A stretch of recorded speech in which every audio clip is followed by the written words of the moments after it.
Olá, irmãos e amigos, paz seja com todos. Graças a Deus por mais um dia de vida que aqui estamos para aprender um pouco mais da palavra de Deus. Não havia problema algum com o som do teu aparelho, nem com a configuração do teu celular, não havia problema algum na gravação e a internet está funcionando. Você não recebeu o áudio porque isto faz parte da aula de hoje. Qual a interpretação, qual a leitura que você fez da situação seguinte? A imagem à tua frente, sem o costumeiro som que te é levado. Você talvez tenha pensado que o problema fosse com o teu aparelho celular, com a comunicação ou com a gravação da aula. Pois bem, não houve problema algum. Mas veja que interessante. Você começou a interpretar esta situação, viu que a primeira não era correta. Partiu para um segundo entendimento e depois para um terceiro entendimento. E não era nenhum deles. Alguns dizem que a palavra de Deus admite várias interpretações e não estão errados em relação a muitas coisas. Sobre a palavra de Deus admitir várias interpretações. Há trechos que admitem, sim, muitas interpretações, como serão os trechos que nós veremos hoje. Então, a verdade que você ouvirá acerca deles não é a única, com certeza. Da mesma maneira, há trechos na palavra de Deus que só admitem uma interpretação. Por exemplo, Paulo escreve a Timóteo dizendo que Jesus Cristo é o único mediador entre Deus e os homens. Não há outro. Entre Deus e os homens não há ninguém senão Jesus Cristo, o único que morreu e ressuscitou para a nossa salvação. Bom, já que sabemos isso, vamos iniciar a aula de hoje, mas não sem antes fazermos uma breve oração. Querido Pai, nós te agradecemos por esta oportunidade que o Senhor nos concede e pedimos, ajude-nos a compreender a Tua palavra, perdoe os nossos pecados e nos ajude também a colocá-la em prática em nosso dia a dia. É o que pedimos em nome de Jesus. Amém. Hoje veremos a segunda parte do capítulo 30 do livro de Provérbios, onde veremos algumas palavras de introdução, os provérbios de Agur e uma conclusão. Introdução. Neste capítulo, Agur traz comparações com seres e situações que lhe são maravilhosas. Agur expõe suas observações sobre a sabedoria de Deus refletida em sua criação. Agur, talvez um profeta local, mas um homem com um nome de origem árabe, foi aquele que trouxe os ensinamentos que estão registrados no capítulo 30 do livro de Provérbios. Salomão viu nas palavras de Agur a sabedoria de Deus. Sim, Deus se revelou a Agur. E Agur escreveu seus ensinamentos e Salomão trouxe para compor o seu livro de Provérbios. Hoje nós veremos que algumas situações podem não ser bem da maneira como nós interpretamos. E eu quero que você esteja aqui preparado para ser contrariado. Talvez você pense, peraí, eu vou assistir uma aula que é contrária àquilo que eu penso? Ora, no início da aula, você procurou o defeito do seu celular. Talvez tenha pensado erroneamente que a internet tenha dado problema. Ou ainda erroneamente que o problema estava na gravação da aula. O problema não estava na tua mão, o problema não estava no meio de comunicação e o problema não estava do outro lado. Na verdade, não havia problema. Muitas vezes os nossos caminhos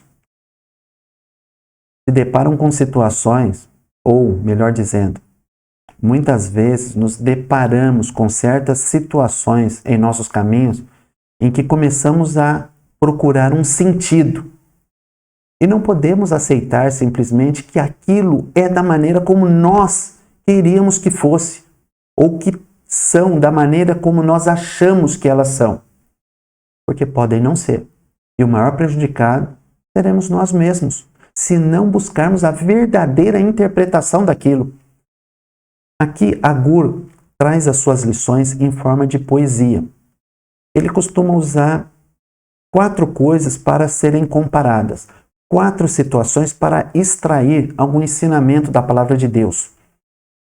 Nessas 4 que veremos na aula de hoje, inicialmente, 3 delas lançam luz sobre a quarta, ou seja, as 3 primeiras coisas das quais ele vai falar têm alguma semelhança com o que vem em quarto lugar. Vamos à aula de hoje. Versículo 18 do capítulo 30 do livro de Provérbios. Há 3 coisas que me maravilham e a quarta não a conheço. Não que ele não acontecesse, não a conhecesse, mas causava uma admiração maior que as primeiras 3. Ou seja, a admiro muito mais do que as 3 primeiras. Então vamos ver o que causava tanta admiração na criação de Deus a Agur. O caminho da águia no céu, o caminho da cobra na penha, na pedra, na rocha, o caminho do navio no meio do mar e o caminho do homem com uma virgem. O que tem a ver uma coisa com a outra? Agur coloca que algumas coisas o admiravam. E as 3 primeiras têm a ver com a quarta coisa. E o que tem a ver a águia com a serpente, com o navio e um casal? O caminho da águia no céu. Como que é o caminho de uma águia no céu? O caminho de uma águia no céu, nós podemos extrair o que de lição sobre o caminho da águia no céu? É algo que maravilhava Agur, algo que chamava a atenção. Agur estava vislumbrado com o caminho que a águia percorria no céu. Agur devia ver naquele caminhar da águia, naquela linha, naquele trajeto que a águia percorria, uma objetividade. A águia é um animal objetivo. Não é um animal que fica passeando de braços cruzados para cima e para baixo. Por 2 motivos. A águia não tem braço e, segundo, se cruzasse as asas, não voaria. Não teve graça, né? Tudo bem. Então, o caminho da águia no céu. Um caminho objetivo. A águia é objetiva naquilo que faz. Interessante. A águia, quando se encanta por outra águia, e a águia é um animal fiel, ela tem por costume umas brincadeiras com a águia. O macho e a fêmea, eles brincam no ar. Eles voam de uma maneira bastante estranha. Talvez Agur tenha observado isso e achado interessante. Isso é coisa de se fazer. Brincar com uma coisa tão séria como essa, numa altura dessa? Pois é arriscado demais. Vai vendo aí, olha o caminho do homem com uma virgem e vá comparando com algumas lições que nós podemos extrair destes seres que Agur menciona inicialmente. Então, o caminho de uma águia no céu é algo objetivo. E quando se junta com outra do sexo oposto, é arriscado. O caminho da cobra na penha, o caminho da cobra sobre uma rocha. Como é o caminho de uma cobra sobre a rocha? Porque o caminho de uma cobra sobre a rocha chamava a atenção de Agur. Talvez porque aquele caminho não deixa rastro. Se a cobra olhar para trás, ela vai ver que não há como aquele caminho ser seguido por alguém. Não, visivelmente não há rastro nenhum deixado pela cobra.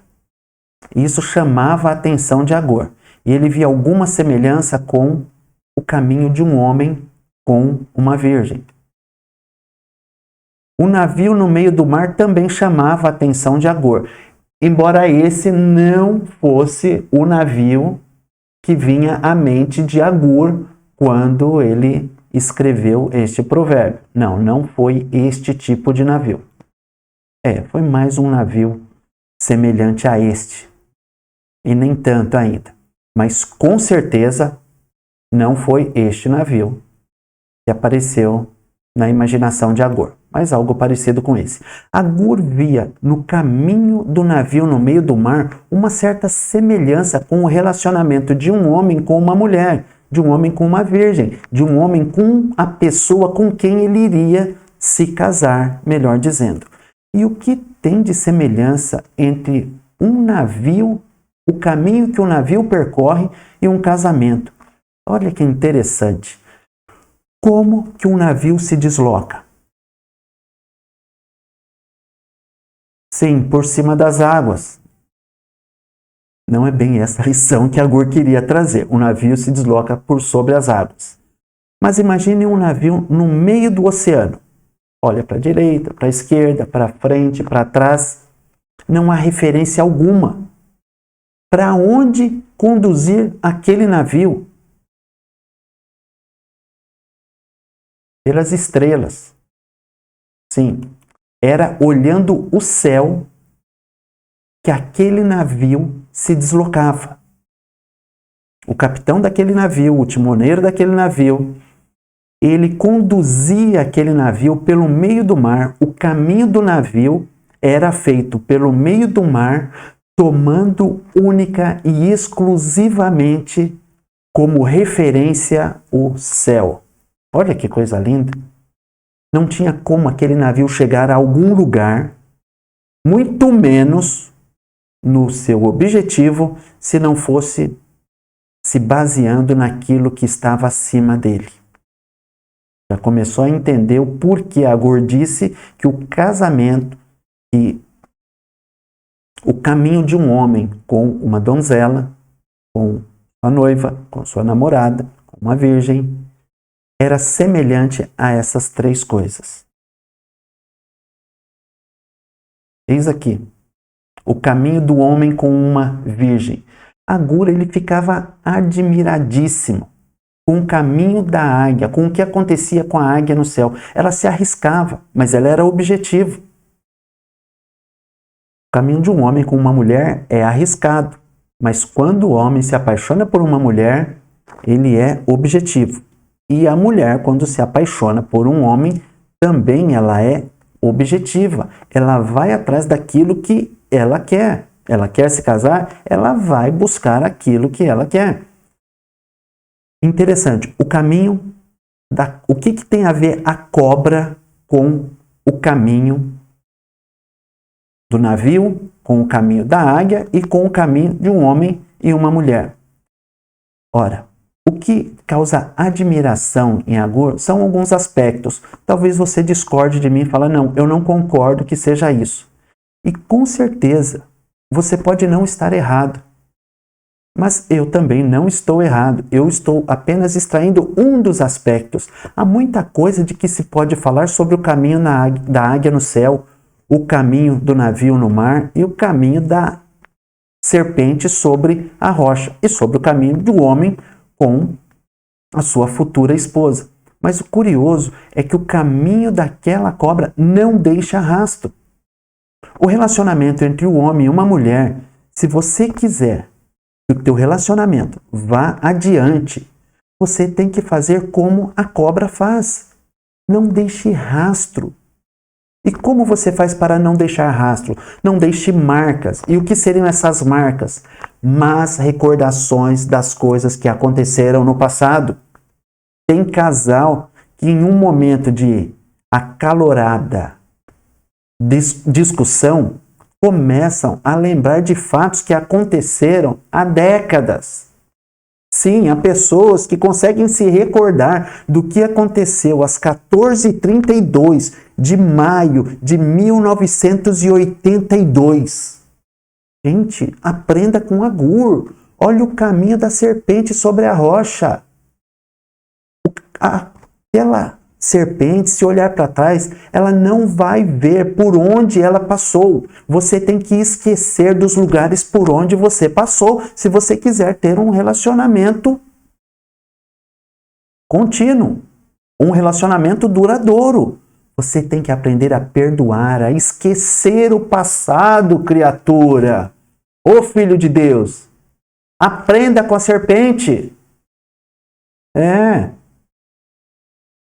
Seja objetivo. Voltando aqui, mais uma palavra sobre isso. Você quer andar rápido? Há um ditado que diz isso: vá sozinho. Se você quiser ir longe, vá acompanhado. Então saiba do seguinte: a águia no céu, ela tem que abrir mão de algumas coisas para alçar o seu voo. Sim, quando ela se levanta do ninho e parte em direção a seu objetivo, ela abre mão de algumas coisas. E na nossa vida, tudo é uma questão de escolha, de opção. Você escolhe entre o bom caminho e o mau caminho, entre o certo e o errado, e vai colher os frutos daquilo que você plantou. Um casamento tem que ser como um relacionamento, tem que ser como o caminho do navio no mar. O navio no mar não tem como se basear, não tem como se orientar, melhor dizendo, senão pelas estrelas. Assim, o relacionamento entre duas pessoas, se não for guiado pelos ensinamentos que se pode extrair das coisas que vêm do céu, e agora o céu aqui, eu me refiro a Deus, as lições que Deus nos dá, sinto muito, é um relacionamento que vai ficar tão perdido quanto um navio no meio do mar. Porque não há referência, não adianta olhar para um lado e para outro. Nada que está ao redor serve como referência para um navio no meio do mar. Um navio no meio do mar só pode caminhar de uma maneira segura se for orientado por aquilo que está acima dele. Procure orientar o teu relacionamento. Sim, eu com a tua esposa, com teus filhos, com os teus amigos, com o mundo, tomando como base aquilo que é correto aos olhos de Deus, com as lições que são extraídas da palavra de Deus. Então, estas 4 coisas eram maravilhosas para Agur. E aí ele fala sobre uma quinta coisa, que excluiu do seu rol de 4. Ele disse: e da mesma forma é o caminho da mulher adúltera.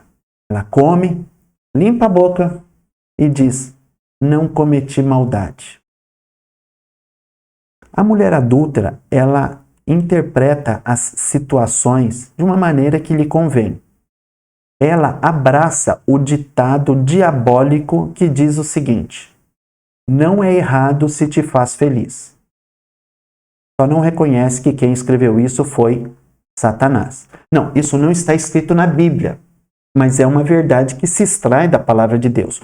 O diabo muitas vezes tentou convencer e tenta convencer as pessoas com este pífio argumento, com este sofisma de que se é algo que te faz feliz, você merece ser feliz, você tem que ser feliz. Se é pecado, não importa. O importante é que te faz feliz. E importa sim, Deus diz. Se é pecado, se é errado, isso vai te trazer uma infelicidade muito grande no futuro. Então, fuja dessa situação. A mulher adúltera, ela faz as coisas erradas. E simplesmente diz: eu não acho que aquilo foi errado.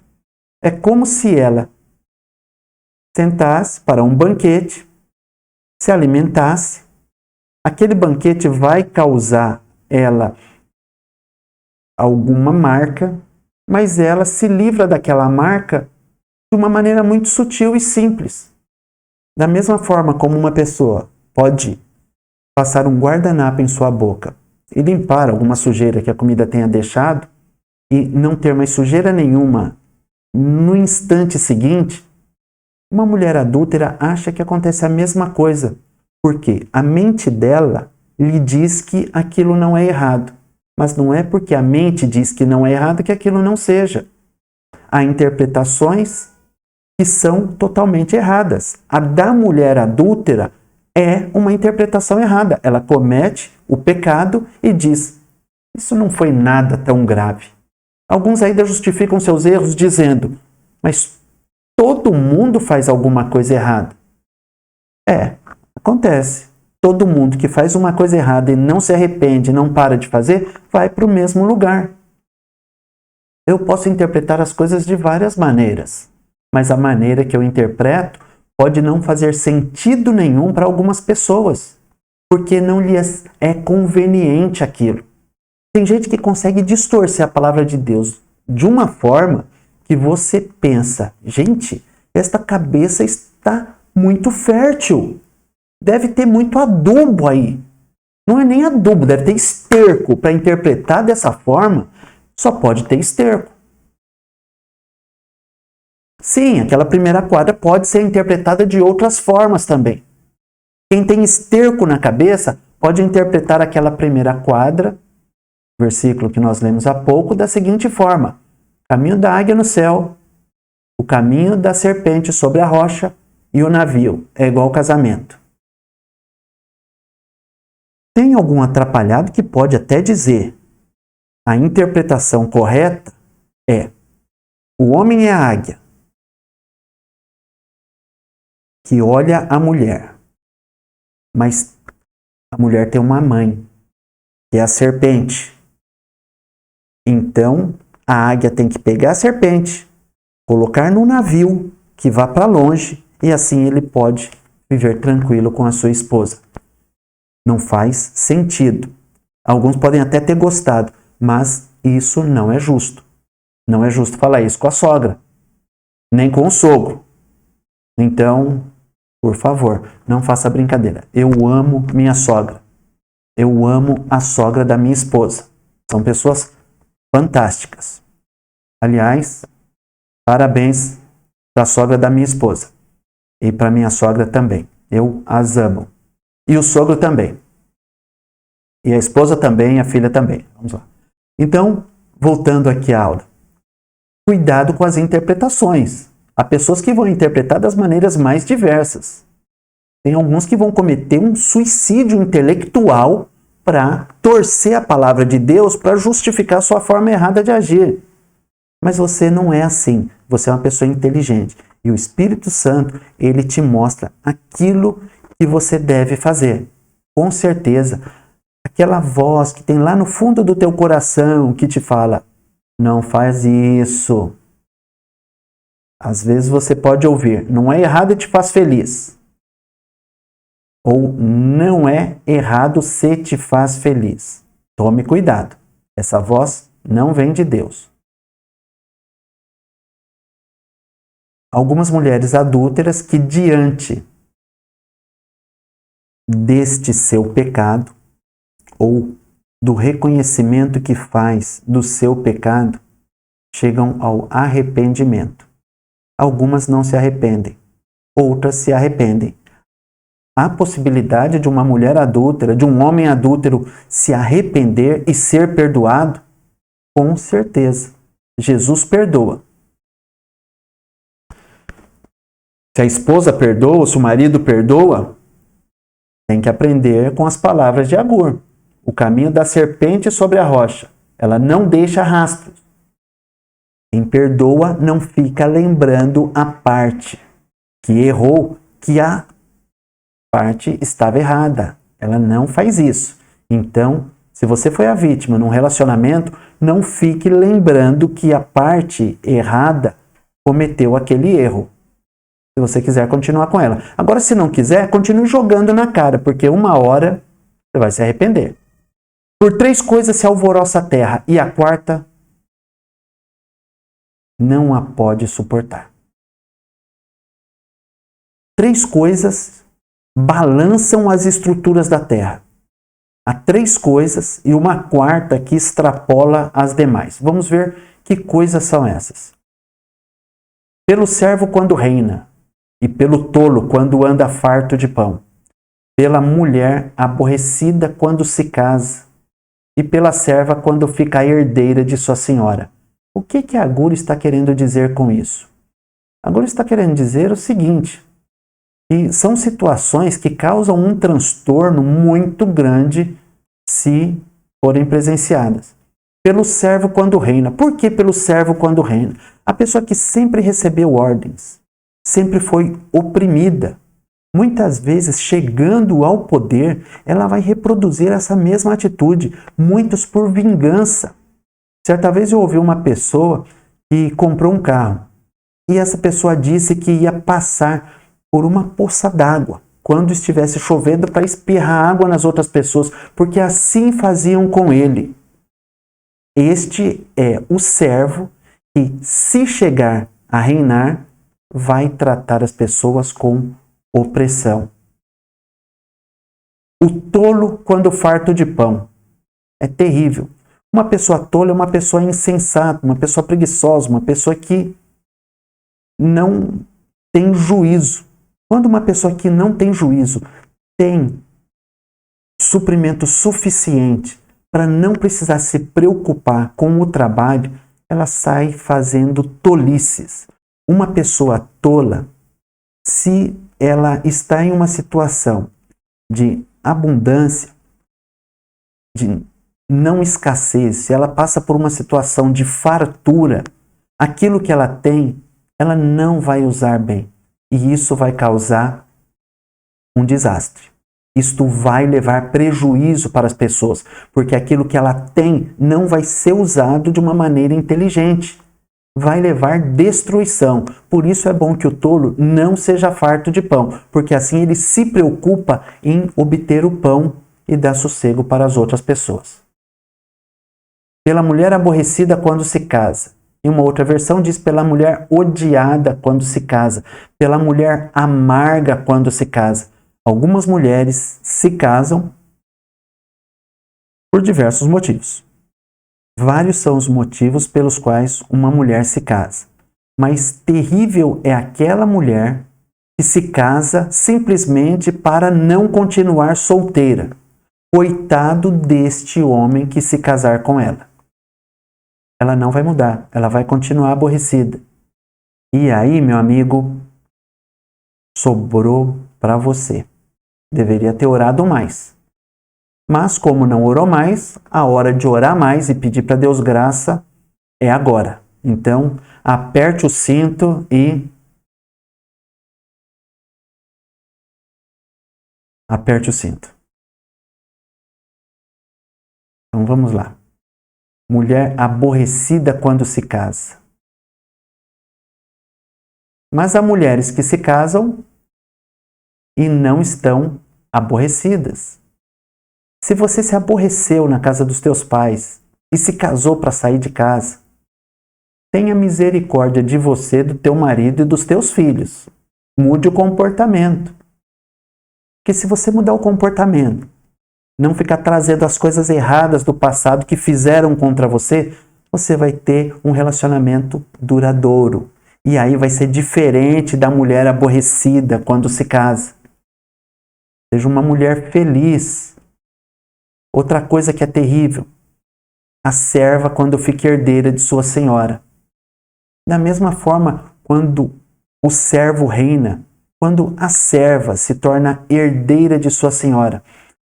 Os exemplos que são trazidos aqui são exemplos em que parece que a arrogância entrou no coração das pessoas. Não são aquelas viradas em que o pobrezinho acaba sendo honrado, em que o escravo se torna rei, em que a rejeitada se torna uma rainha. Não. E qual a diferença? Talvez o comportamento dessas pessoas, a arrogância dessas pessoas tenham feito diferença. Enquanto a humildade foi uma honra para algumas pessoas, na verdade a humildade sempre é honra para qualquer pessoa, mas alguns não abraçam a humildade e aí transtornam a terra. A arrogância é uma característica que, quando presente, uma pessoa destrói os relacionamentos. Estas 4 coisas são das mais pequenas da terra, mas sábias, bem providas de sabedoria. Aqui Agur está admirando a criação de Deus. Agur está vendo a sabedoria de Deus e nos chamando a atenção para contemplarmos a sabedoria de Deus em tudo o que foi criado. A sabedoria de 4 animais. O que Agur fala sobre 4 animais e o que esses animais têm a nos ensinar? São coisas pequenas, aparentemente insignificantes para alguns, mas Agur teve uma perspicácia, ele teve uma visão, ele olhou e falou que coisa incrível que Deus fez. E realmente, ele nos convida a admirar a criação de Deus aqui. As formigas são um povo impotente. Todavia, no verão preparam sua comida. A formiga, uma formiga é algo praticamente insignificante, se ela não te morder, com certeza. Porque tem algumas que se te morder, vai significar uma dor muito grande para você. Mas esquece isso, não tem a ver com a aula. A formiga, elas são um povo impotente. Mas a união das formigas a faz um povo bastante forte. E, lembrando uma curiosidade, que nós falamos em uma das aulas, a população mundial de formigas pesa mais que todos os vertebrados juntos. Exatamente. Se colocarmos numa balança todas as formigas do mundo e todos os vertebrados, todos, os homens, todos os animais, as formigas pesarão mais. Isso é comprovado cientificamente. Não admite interpretação. Ah, eu não acho. Não, você não tem que achar. Você pode acreditar ou não, mas é uma verdade comprovada cientificamente, mesmo que você não acredite. Então, as formigas são um povo impotente, mas no verão preparam a sua comida. Os coelhos são um povo débil. Contudo, fazem a sua casa nas rochas. Em uma outra versão, traz a palavra arganaz. É uma espécie de coelhinho, para alguns uma espécie de ratazana. Mas a palavra no original é um arganaz. Também, este animal faz a sua casa na rocha. A formiga é um povo impotente, mas no verão ela prepara o seu alimento para o período de inverno, quando ela não vai ter mais acesso à comida como ela está na natureza. O povo inteligente também é essa raça, esse coelhinho, esse arganaz. Por quê? Mesmo desprovido de uma inteligência superior como a tua, ele usa a pouca que ele tem para construir casas nas rochas. Quero que você já vá completando a ideia desta lição. As formigas se unem, são inteligentes. Você é mais inteligente que a formiga, mas o pouco de inteligência que a formiga tem é suficiente para levá-la a algumas ações inteligentes que garantem a existência dela. Esses coelhos são frágeis. Se eles não fizerem o que tem que ser feito, se eles não fizerem as suas casas nas rochas, eles se tornarão presas. E por uma questão de sobrevivência, eles aplicam a sua inteligência construindo sua morada entre as rochas. Aqui um coelhinho. Para quem não gostou do arganaz, eu coloquei um coelho aqui. Os gafanhotos não têm rei, e contudo todos saem e em bando se repartem. Gafanhoto não tem rei, não tem um líder, mas eles se unem. Eles trabalham em coletividade. E mesmo assim eles se repartem em bandos. Um gafanhoto, esse aqui tem um tamanho bem caprichado. Pode causar um prejuízo tremendo. Mas os gafanhotos dificilmente são vistos sozinhos. Eles saem unidos, eles se unem. A Bíblia diz que aquele que se isola dos demais, ele se levanta contra a verdadeira sabedoria, porque não é sábio se isolar. Não se isole das pessoas. Procure ajuda. Peça ajuda, peça orientação, peça conselho para pessoas que são sábias. Aprenda com estes animais. Os gafanhotos não têm rei, não tem alguém que mande neles, mas eles vivem em coletividade. Você quer ir mais rápido, vá sozinho. Quer ir longe, vá junto com outras pessoas. Compartilhe com outras pessoas, peça ajuda para outras pessoas. Você sozinho não vai muito longe. Uma nuvem de gafanhotos, 1 quilômetro quadrado de gafanhotos, pode consumir em um único dia pelo que eu li em mais de uma fonte, o alimento que seria utilizado, que poderia ser utilizado para alimentar uma multidão de 350 mil pessoas. Em apenas um dia, uma nuvem de gafanhoto pode destruir alimentos que seriam utilizados para alimentar 350 mil pessoas. Que coisa curiosa, não? Formiga usa a inteligência que tem para fazer provisão. O coelho, ou arganaz, ele prepara com cuidado o local onde ele vive. Os gafanhotos, eles se unem e contam com a ajuda uns dos outros. E também tem o geco, ou lagartixa, ou aranha. Geco é a palavra em hebraico, que pode significar um animalzinho pequeno, um animal que pode se apanhar com a mão. O geco, ou a lagartixa, que se apanha com as mãos, está nos passos dos reis. Passo aqui é palácio dos reis. Então você já viu esse bichinho? É um bichinho tranquilo, não é uma barata, é um geco, é uma lagartixazinha. Poderia ser uma aranhazinha. Veja que uma aranha ou uma lagartixa não é um animal escandaloso. É um animal tranquilo, fica na dele, não fica apavorando as pessoas, demora para se locomover. Você precisa chegar muito perto de uma lagartixa para que ela saia correndo, pelo menos algumas por aqui são desse jeito.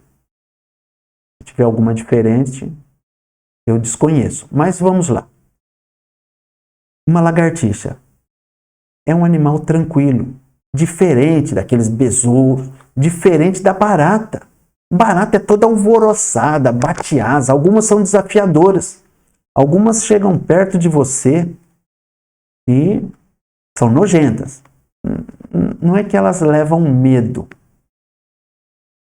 Não é medo, é pânico. Não, tem algumas que são terríveis. Tem algumas que elas ficam com a antena assim, olhando para você, parece que te desafiando. E quando cismam de voar? Terrível.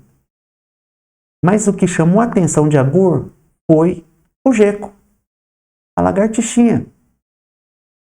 Apesar dela ser um animal pequeno, ela é dócil. Muitas vezes os menores são mais violentos que os maiores. Imagine um pincher. Compare um pincher com um cachorro São Bernardo. Um São Bernardo. Lindo este cão. Mas o pincher é muito escandaloso. Chega a ser irritante algumas vezes. Assim é a comparação que Agur fez. O que ele quis nos trazer de lição? Olha só, a lagartixa, ela é tranquila, ela não é escandalosa, ela não é barulhenta, ela não vai para cima das pessoas. Se alguém for para cima delas, ela sai do local onde elas estão e cede lugar para as outras pessoas. Lagartixa é dócil. Lagartixa não chama atenção. A lagartixa nos traz algumas lições e uma delas eu quero mencionar aqui. Ela não chama atenção. Por que você não segue o exemplo da lagartixa? Há pessoas que são como uma barata. São espalhafatosas, chamam a atenção. Às vezes, compram as coisas e saem querendo mostrar para todo mundo. Isso pode despertar comentários que vão te aborrecer. Se Deus te deu algo, glória a Deus, amém. Mas você não precisa postar tudo em redes sociais. Esta é a lição que eu, particularmente, extraio da lagartixa. Não somente eu, mas também alguns autores que eu consultei. Alguns agem como uma barata. Sai querendo ser visto por todos. Isso chama atenção. Se a barata fosse mais boazinha e ficasse no canto dela, ela não ia levar tanta chinelada quanto leva. A população estaria até maior, porque não matariam tantas baratas se elas ficassem quietinhas no canto dela. Mas não ficam. a lagartixa já fica quietinha. Ou, como dizem os mais jovens, a lagartixa fica de boas no canto dela. Por conta disso, as lagartixas podem ser vistas em alguns lugares. Elas não incomodam. Você é uma pessoa que incomoda os outros? Você é uma pessoa irritante? Você é uma pessoa que sempre quer ter e quer mostrar que tem mais que os outros? Tome cuidado. A vida vai te dar uma chinelada, hein? Então, haja como o geco, como a lagartixa. Fique no teu canto, tranquilo, não chame a atenção. Fazendo assim é mais fácil atingir o sucesso do que agir de uma maneira espalhafatosa. Olha aqui a bichinha. Bonitinha, né? Por isso, por ficar tranquila, sossegada, pode viver nos passos. Não, não é nos passos do rei. É nos palácios. Aqui, passo tem o significado de palácio. Você já deve ter ouvido. No paço municipal. Significa no palácio municipal. Tudo bem? Passo com cedilhado. Há 3 que tem um bom andar e o 4º passeia muito bem. Aqui eu li alguns comentários sobre esta passagem e eu achei bastante interessante. Agur simplesmente achou bonito isso. Talvez ele não quisesse trazer uma lição espiritual ou filosófica, mas ele achava muito bonito estas 4 coisas. Vamos trazer aqui o que causava admiração em Agur. Vamos ver o que anda muito bem. Quais são os andares que o deixavam admirados? O leão, o mais forte entre os animais, que por ninguém torna atrás. Ele admirava-se com o leão. Ele falou, este animal é algo tremendo, maravilhoso. O rei das selvas, e naquela época não era conhecido como o rei das selvas, né? O leão mais forte dos animais. E o que chamava a atenção em Agur é que um leão era forte e não voltava atrás, mesmo diante de animais maiores. Era um animal seguro. O cavalo de guerra bem cingido pelos lombos. O bode também e o rei, a quem se não pode resistir. Em algumas versões não vem a palavra cavalo, mas vem a palavra galo. Que confusão! Um galo pode ser um cavalo? Não. Eu vou explicar o porquê. Em algumas traduções vem a palavra galo e em outras cavalo. O que acontece é o seguinte, a palavra de origem hebraica que foi utilizada aqui, ela tem uma origem incerta e ela se refere a um animal que tenha uma certa característica que está presente no galo e no cavalo. É uma palavra de difícil interpretação. Alguns livros não ousaram dizer se era um cavalo, se era um galo, se era uma onça, mas de qualquer forma, tanto um galo quanto um cavalo, eles têm um andar que o destacam dos demais. Se for um galo, veja um galo andando. O galo anda de uma maneira altiva, imponente. E aqui nós estamos vendo que os animais que ele relaciona, inclusive o animal rei, o ser humano, o animal racional, eles têm um andar imponente. Um cavalo preparado para a guerra, ele tem um andar imponente. Ele inspira respeito. E isso chamava a atenção de Agur.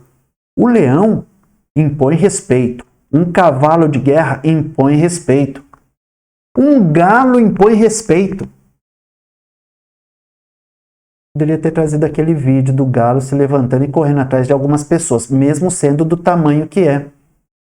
Ela levanta o pescoço e vai atrás. Ele tem um olhar não, um andar seguro, um andar firme, assim como um cavalo cingido para a guerra. E o bode também. Não era um bode andando desse jeito ao qual ele estava se referindo, mas ao andar de um bode. O bode não é nem um exemplo de beleza, mas é um animal marrento, é um animal que não costuma recuar, é um animal que parte para cima. Estes 4 animais que foram relatados por Agur são animais que andam para frente, eles não recuam diante de qualquer situação. Assim deve ser a nossa vida. Uma das lições que podemos extrair é essa. E o rei a quem não se pode resistir. Aqui, um rei irresistível. Agur está se referindo ao rei que, quando toma uma decisão, ninguém pode resistir à decisão que ele tomou, porque ele tem força para fazer valer aquilo que ele decidiu que fosse feito. E aqui eu trouxe a figura de um rei. Não que ele fosse irresistível, no sentido de ser um rei muito bonito, ou uma rainha muito bonita, mas um rei que, quando decide algo, obtém algo.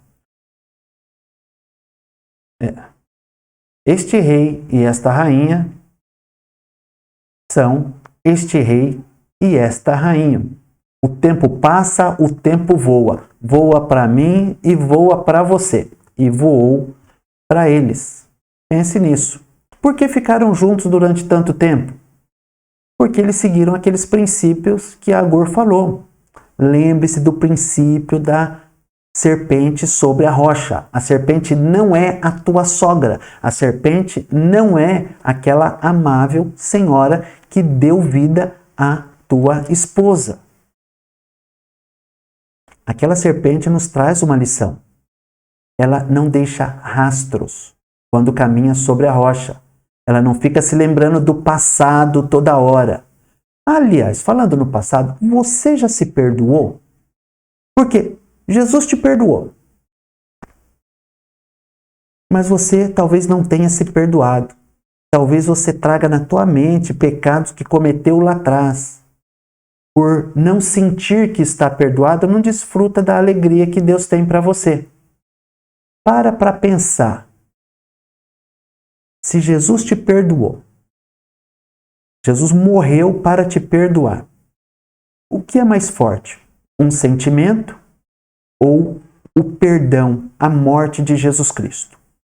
Então, esquece esse sentimento, porque esse sentimento de falta de perdão vem do diabo. Ele não quer que você seja feliz. Ele quer que você olhe para trás e veja as marcas do teu passado. Mas Jesus quer que você olhe para trás e não veja rastro nenhum. Tudo bem? A partir de hoje, vida nova.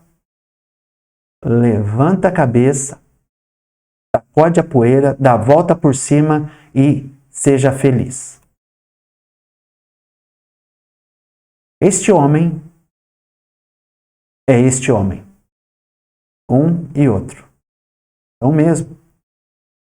O rei irresistível e o rei que não resistiu. Infelizmente, o rei Filipe acabou falecendo aí há alguns dias. Mas é uma lição que ele nos traz também. Tudo passa. Lembre-se, nessa vida, tudo é passageiro. O tempo vai passar para você. Na vida tudo é passageiro, menos o cobrador e o motorista também. E o cobrador e o motorista também são passageiros, porque eles estão no mesmo ônibus. Se procedeste loucamente, elevando-te, e se imaginaste o mal, põe a mão na boca. A palavra de Deus está dizendo que se você fez alguma coisa errada, arrependa-se. O que é colocar mão à boca? É isso. É uma expressão de besteira. É uma expressão de arrependimento. É uma expressão diferente daquela da prostituta, que passa a mão na boca, mas é para simplesmente dizer: não tem problema algum naquilo que eu fiz. Fiz e faço de novo, diz ela. Mas aqui Deus está se referindo, Agur está se referindo a uma situação em que a pessoa agiu de uma maneira insensata. Aqui mostra o poder da humildade e do reconhecimento de um erro. Não tente terceirizar aquilo que é errado que você cometeu. Não queira tapar a boca das outras pessoas por conta de um erro que foi teu. Não queira discutir e ter razão, querendo impor uma situação como se você fosse a única pessoa que estivesse certa acerca daquele assunto que você sabe que fez errado. Se você agir da maneira incorreta, a palavra de Deus diz, se arrependa. Isso vai trazer uma felicidade muito grande para você. Se você agiu de uma maneira louca, impensada, se você se tornou arrogante e se você imaginou fazer o mal, coloque tua mão na boca. Ou seja, se arrependa. Eu coloquei uma mulher, mas também poderia ser um homem, uma criança, um bebê. Se qualquer pessoa que fizer algo de errado resolver assumir o erro que fez, e não é assumir com orgulho, falando, fui eu que fiz. Não. É falar, eu errei, me perdoe. Com certeza, esta pessoa estará dentro daquilo que a palavra de Deus ensina. E com certeza, muito mais certeza ainda, será recompensada por Deus. Porque Deus resiste aos soberbos, mas dá graça aos humildes. Se você fez alguma coisa e errou, reconheça aquilo que fez, tente corrigir. Se não conseguir, peça desculpas, peça perdão. Tente compensar. Se não tiver como compensar, se arrependa e não faça mais. Reconheça que você errou. Não queira terceirizar a culpa. Não queira atribuir aos outros a culpa por aquilo que você fez de errado. E conclui o sábio Agur dizendo, porque o espremer do leite produz manteiga. Sim, a manteiga vem do leite. E o espremer do nariz produz sangue. E o espremer da ira produz contenda. Como que se produz manteiga? Espremendo, batendo a manteiga. Bate a manteiga, não mais como era antigamente, mas hoje existem alguns aparelhos que facilitam bastante. Não deixam assim as irmãs ou os irmãos que fazem manteiga tão musculosos, mas ajuda. Aqueles que não querem comprar, mas querem fazer manteiga, pode bater o leite, porque da mesma forma que espremer do leite produz manteiga ou bater do leite produz manteiga, olha só a estrutura com que o sábio Agur vai mostrar o que acontece lá na frente. Agur está dizendo que da mesma forma como uma e outra coisa acontece, a terceira também vai acontecer. Então, da maneira como a primeira coisa acontece, da maneira como a manteiga surge de tanto bater o leite, também o espremer do nariz produz sangue.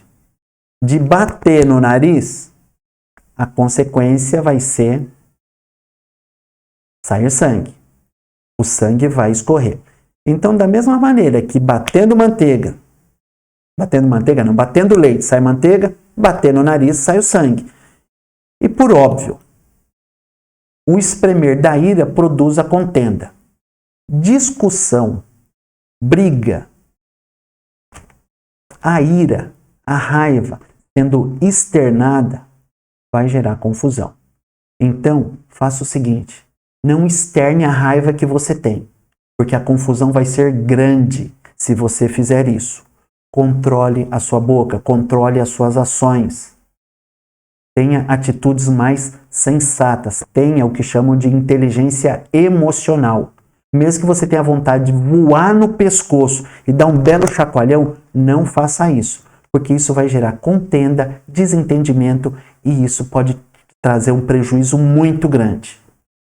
Sim, uma demissão, o fim de um relacionamento, a perda de uma oportunidade. Então, tome cuidado, porque se você expor a tua ira, se você ficar colocando essa ira para fora, batendo com a tua ira nas outras pessoas, da mesma maneira que o leite produz a manteiga e um nariz socado produz sangue, dele escorre sangue, assim também a tua ira pode gerar uma consequência que você com certeza não vai gostar. Conclusão. Deus parece ter compensado a desvantagem de algumas de suas criaturas com certas virtudes. Eu coloquei aqui, parece ter compensado. Eu fiz isso de uma maneira bastante irônica. Por quê? Não é que parece, com certeza. Para alguns pode parecer apenas, mas Deus, de uma maneira muito caprichosa e detalhada, fez cada ser neste universo. Deus fez tudo milimetricamente, bilionesimamente calculado. Deus fez tudo de maneira calculada. Deus deu algumas vantagens para alguns animais para compensar outras. A falta de condições adequadas não pode ser obstáculo para nos impedir de atingir certos objetivos. Da mesma forma que aquelas formigas não podem alegar que são impotentes e por isso deixar de se preparar para o inverno, da mesma maneira que os arganazes ou os coelhinhos não podem justificar que são pequenos e por isso são indefesos, ou os gafanhotos, que também são pequenos e por isso não têm condições, por não terem reis, de se reunirem. Nada disso é suficiente para justificar a falta de ação, a falta de uma busca por algo que supra estas deficiências. As formigas não se justificam pelo seu tamanho. Muitas pessoas receberam de Deus algumas habilidades, não outras. Se Deus te deu condição de ser alguém que tenha uma determinada profissão, vamos colocar agora uma situação prática. Deus te deu uma habilidade profissional. Fale uma. Qual? Mecânico. O mecânico não entende de medicina. Um mecânico não pode se lamentar porque não conhece medicina. Um mecânico tem que se esforçar dentro daquilo que ele tem de habilidade para adquirir o seu pão de cada dia. Um mecânico não pode se recusar a trabalhar porque não é médico.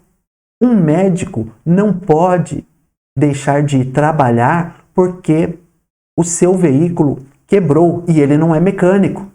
Ele não pode sentar ali na calçada e começar a se lamentar porque Deus não fez dele um mecânico e por isso o veículo dele não tem condição de deslocá-lo até o local de trabalho.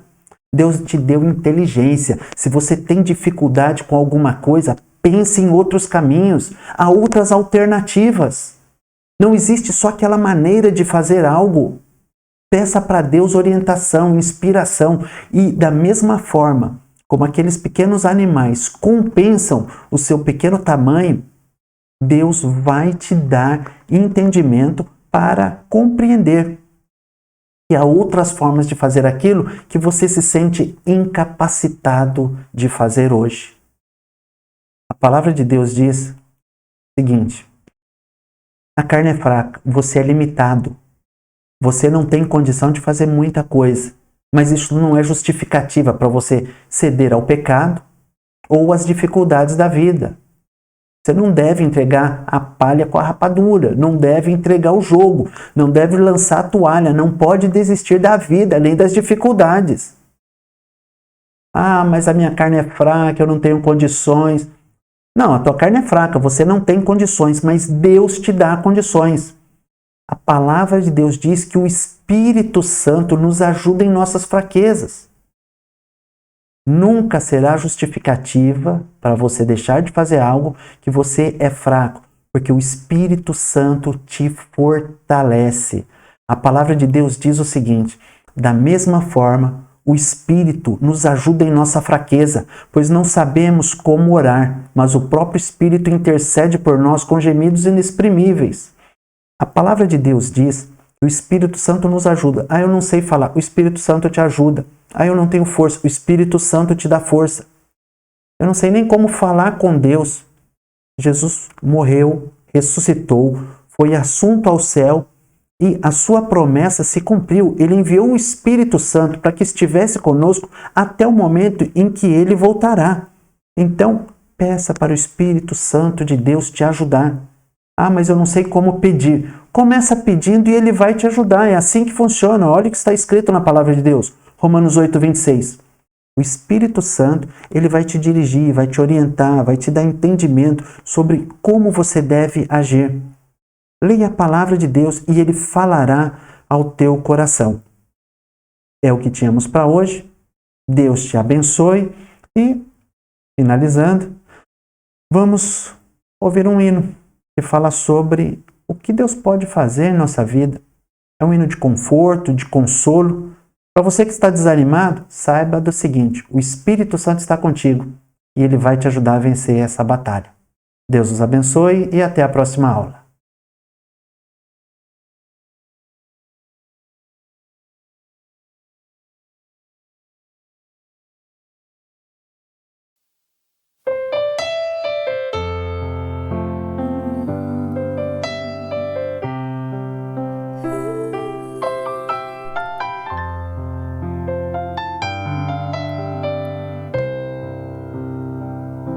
Chorando porque se você tem um Deus que cuida de você, que jamais te esqueceu, Ele sabe de tudo que você está passando e mandou te dizer que Ele está cuidando. Lembrar de onde você veio e aonde que você chegou. Lembrar de todos os livramentos que você já passou. Nem era pra você estar aqui, mas Deus falou assim: esse aí vou levantar, e onde colocar a mão eu vou abençoar. Não chore, quem cuida de você não dorme.